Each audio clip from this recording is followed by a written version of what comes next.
Hello friends, welcome to my channel passion for greens. जैसे जैसे सर्दी का समय शुरू होने जा रहा है, हमारे हिबिस्कस के प्लांट में भी खूबसूरत फ्लावरिंग का सीज़न शुरू हो जाएगा और पौधे अच्छे से ग्रो होकर ढेरों फूल देंगे। हिबिस्कस मेनली ज़मीन पर लगाए जाने वाला पौधा है, जहाँ पर यह एक छोटे से पेड़ की शेप ले लेता है, बट इन्हें हम पॉट या गमले में भी इजीली ग्रो कर सकते हैं। यह एक पेरिनियल प्लांट है, यानी सालों साल चलने वाला पौधा है। एक बार आप इसे अपने घर में ले आएंगे तो कम से कम 5 से 7 साल तक यह आसानी से आपके साथ बना रहेगा। जब भी आप नर्सरी से यह प्लांट लाएं तो उसे जिस भी बैग में या पॉट में लाए हैं उसी में लगा रहने दें। उसे नए एटमॉस्फेयर में एडजस्ट होने का थोड़ा टाइम दें। कम से कम 7 से 10 दिन तक के लिए उसे अपने गार्डन में अपने बाकी पौधों के साथ मिला कर रख दीजिए, ताकि वह उन पौधों की मॉइस्चर को भी लेता रहे और एटमॉस्फेयर में इजीली एडजस्ट कर जाए। बस उसकी टॉप सॉइल सूखी होने पर उसे पूरा पूरा भरकर पानी दे दें। हिबिस्कस प्लांट को ज़्यादा बड़े पॉट की ज़रूरत नहीं होती। पॉट का साइज़ 8 से लेकर 10 इंच तक ले सकते हैं, और अगर आप नर्सरी से छोटा पौधा लाए हैं तो आप इसे 6 इंच के गमले में भी इजीली लगा सकते हैं। इसकी मिट्टी वेल ड्रेन रखें ताकि पानी बिल्कुल भी ना रुके और जड़ें अच्छे से ग्रो कर सकें। इस पौधे में ज़्यादा फूल पाने के लिए आपको सबसे पहला काम जो करना है वह है इसकी सॉफ्ट प्रूनिंग। सॉफ्ट प्रूनिंग आप पूरे साल भर कर सकते हैं। इसका मतलब है कि इसकी जो लंबी लंबी टहनियाँ हो गई हैं उन्हें आप ऊपर से थोड़ा थोड़ा काट दें। बहुत ज़्यादा तक नहीं काटना, सिर्फ थोड़ी थोड़ी काटनी है, क्योंकि इस फ्लावर की जितनी भी कलियाँ बनती हैं वह ब्रांच के टिप पर बनती हैं। तो जितनी ज़्यादा ब्रांचेस होंगी उतनी ही ज़्यादा कलियाँ बनेंगी और फ्लावरिंग भी उतनी ही भरकर होगी।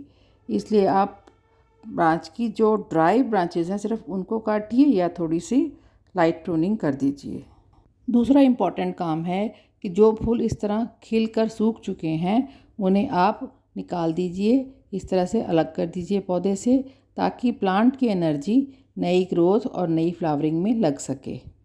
इस प्लांट को फर्टिलाइज़र देने के लिए मैं आगे आपको 2 तरीके बताऊंगी जिनसे आपके पौधों को बहुत ही फ़ायदा होगा। हिबिस्कस एक हैवी फीडर प्लांट है, यानी इसे फर्टिलाइज़र भी थोड़ा ज़्यादा चाहिए।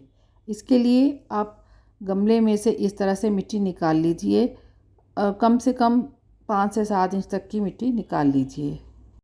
अब इसमें कोई भी कंपोस्ट खाद, चाहे वर्मी कंपोस्ट हो या काउडंग कंपोस्ट हो, उसमें थोड़ी सी नीम खल और एक फंजीसाइड मिलाकर इस तरह से गमले में भर दीजिए, और जो मिट्टी आपने निकाली थी ऊपर से वो मिट्टी डालकर अच्छे से गमले को सेट कर दीजिए।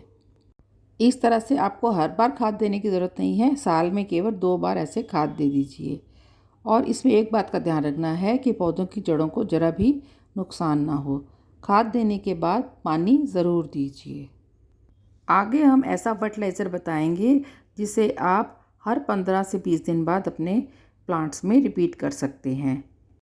हिबिस्कस प्लांट एक हाई नाइट्रोजन रिच फर्टिलाइज़र को पसंद करने वाला प्लांट है।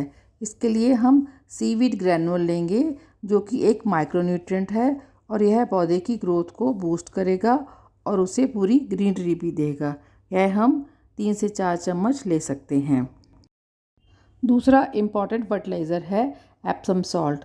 यह मैग्नीशियम सल्फेट होता है और यह भी पौधे की ग्रोथ के लिए बहुत अच्छा होता है।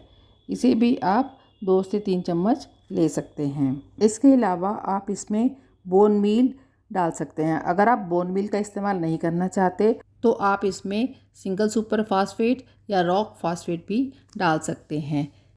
यह प्लांट में फास्फोरस और कैल्शियम की रिक्वायरमेंट को पूरा करेगा।